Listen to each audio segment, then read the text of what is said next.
नमस्कार दोस्तों। एक फार्मर भाई का कमेंट मिला कि क्या इसी फार्म में भी सीआरडी होती है। दोस्तों बिल्कुल होती है, किंतु ओपन फार्म की तुलना में कम होती है। इसमें अगर टेम्परेचर का वेरिएशन, जैसे कूलिंग पेड अगर प्रॉपर तरीके से काम नहीं कर पा रहा है, या पंखे अगर प्रॉपर तरीके से काम नहीं कर पा रहा है, या अगर हम फार्म में हमारी बायोसिक्योरिटी अगर हम सही से नहीं रखेंगे तो भी सीआरडी आ जाती है। तो दोस्तों मैनेजमेंट के कारण भी सीआरडी आ जाती है। तो ऐसा नहीं है आपके ओपन फार्म है या इसी फार्म है तो इसी फार्म में बीमारियां नहीं आती है, किंतु ओपन फार्म की तुलना में कम। इस बात का ध्यान रखें। और दोस्तों इसके साथ ही एक और फार्मर भाई का मुझे कमेंट मिला कि सुगना कंपनी से इंटीग्रेशन करें या आईबी कंपनी से। दोस्तों इंटीग्रेशन में हम ये दोनों कंपनियां हमारी इंडिया की टॉप लेवल की कंपनियां हैं, बहुत अच्छा पैसा दे रही है, बहुत अच्छा इनके साथ जुड़ के किसान ग्रोथ भी कर रहे हैं। जिसके क्षेत्र में जो कंपनी है उसके साथ में वो मिलके काम कर सकते हैं। किंतु अगर जैसे हमारे क्षेत्र में दो ही बड़ी कंपनियां हैं, आईबी और सुगना, इसके अलावा तीसरी कंपनी है ही नहीं, तो हमारे पास में चाहे वो कंपनी का जो है पेमेंट कंडीशन कितनी भी ख़राब हो, हमको जाना तो उन्हीं के पास पड़ेगा या फिर प्राइवेट फार्मिंग करो। किंतु जिस क्षेत्र में जैसे महाराष्ट्र में हुआ, हरियाणा में हुआ, इधर कंपनियां जो है बहुत सारी कंपनियां काम कर रही है, तो वहाँ पे जो है कंपटीशन ज़्यादा होने के कारण जो किसानों को सर्विस अच्छी मिल पा रही है। तो दोस्तों ये आपके ऊपर डिपेंड करता है कि आप जो है कौन सी कंपनी के साथ में काम करना चाह रहे हैं। जिस आपके क्षेत्र में जो कंपनी अवेलेबल हो, आप शुरुआत उनके साथ में कर सकते हैं। इसमें ऐसा नहीं है, आईबी भी अच्छा पैसा देती है, सुगना भी अच्छा पैसा देती है।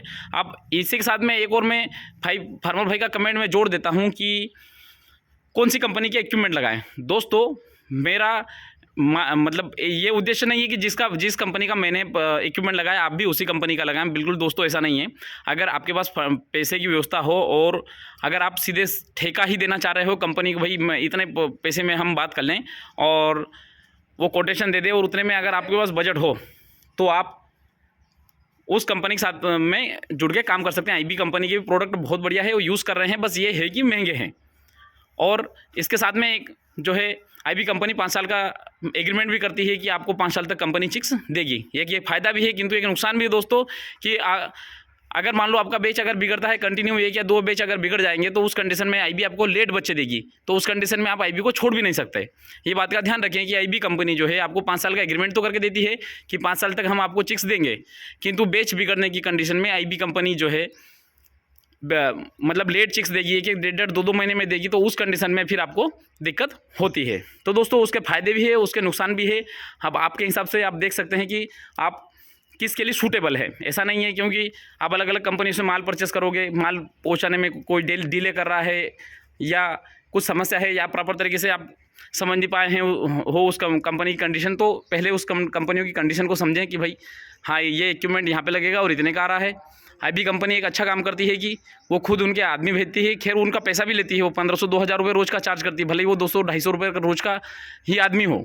जो काम हम 250 रुपये, 500-300 रुपये में करवा सकते हैं, उस कंपनी का 1500 रुपये लेती है उस लेबर का कंपनी। तो दोस्तों अगर आप थोड़ा सा मतलब अगर आप कंपनियों से बात करोगे, कंपनियों से पूछ लोगे, तो वो कंपनियां बिल्कुल हर एक कंपनी अपने प्रोडक्ट बेचने के लिए बैठी है, तो वो आपको बराबर गाइड करेगी और आप कोई सी भी कंपनी से प्रोडक्ट परचेस कर सकते हैं। इसी के साथ में वीडियो समाप्त करना चाहूँगा दोस्तों। धन्यवाद।